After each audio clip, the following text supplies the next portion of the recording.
मुंबई, एक ऐसा शहर जहां सपने बनते भी हैं और टूटते भी हैं। लेकिन इसी शहर में एक ऐसा घर खड़ा है जो सिर्फ एक घर नहीं बल्कि ताकत का प्रतीक है। 27 मंजिल ऊंचा, हजारों करोड़ की कीमत, नाम एंटीलिया। लेकिन क्या आपने कभी सोचा है कि इस घर की हर दीवार, हर मंजिल एक कहानी कहती है? एक ऐसी कहानी जो सिर्फ मेहनत की नहीं है बल्कि रणनीति, जोखिम और सत्ता के खेल की कहानी है। ये कहानी है मुकेश अंबानी की। आज जिसे हम दुनिया के सबसे अमीर लोगों में गिनते हैं, उसकी शुरुआत इतनी आसान नहीं थी।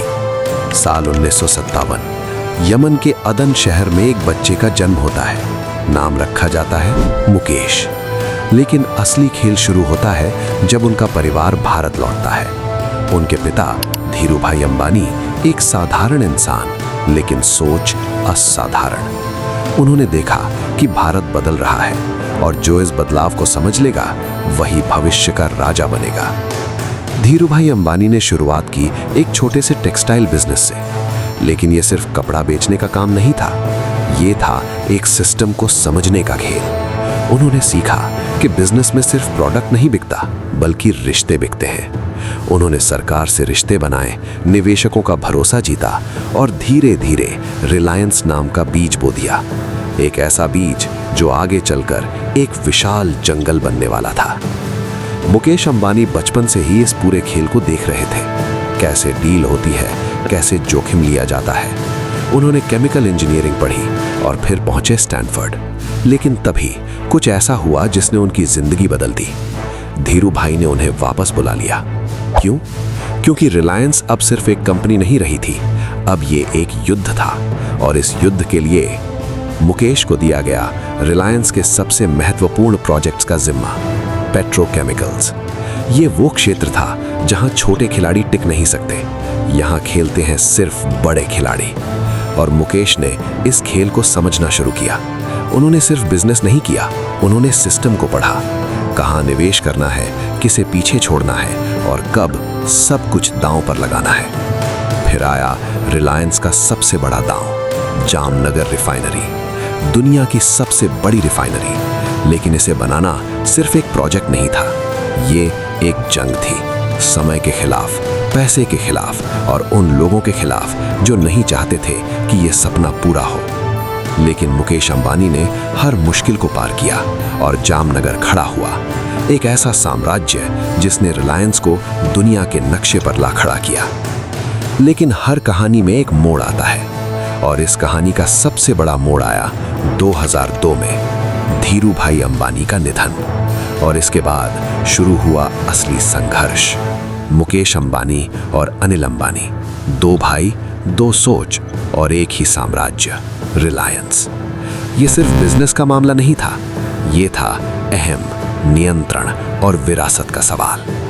आखिरकार साम्राज्य बढ़ गया, लेकिन ये अंत नहीं था, ये तो बस शुरुआत थी।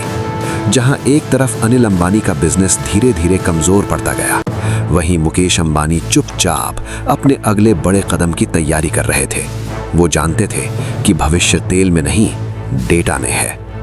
2016 एक ऐसा साल जिसने भारत को बदल दिया। रिलायंस जियो लॉन्च हुआ, फ्री इंटरनेट, फ्री कॉल। लोगों को लगा ये असंभव है, लेकिन यही था मुकेश अंबानी का सबसे बड़ा दांव। उन्होंने पूरी टेलीकॉम इंडस्ट्री को हिला दिया। कई बड़ी कंपनियां या तो खत्म हो गईं या झुक गईं और जियो भारत का सबसे बड़ा नेटवर्क बन गया। आज मुकेश अंबानी सिर्फ एक बिजनेसमैन नहीं है, वो एक इकोसिस्टम है। तेल, गैस, रिटेल, डिजिटल, मीडिया, हर जगह उनकी मौजूदगी है। वो तय करते हैं कि मार्केट किस दिशा में जाएगा। लेकिन हर सफलता के पीछे कुछ सवाल होते हैं। क्या ये सब सिर्फ मेहनत का नतीजा है, या फिर इस खेल में कुछ ऐसे फैसले लिए गए जो आम लोगों की नजरों से दूर हैं? क्या पावर हमेशा साफ होती है, या उसके पीछे छुपी होती हैं कई अनकही कहानियां? मुंबई के बीचों बीच खड़ा एंटीलिया सिर्फ एक घर नहीं बल्कि एक संदेश है कि इस शहर में अगर आप खेल समझ जाएं तो आप सब कुछ हासिल कर सकते हैं। मुकेश अंबानी की कहानी सिर्फ अमीरी की कहानी नहीं है, ये है सपनों की, जोखिम की और नियंत्रण की कहानी। एक ऐसा सफर जहां हर कदम एक फैसला था और हर फैसला एक नया भविष्य बना रहा था।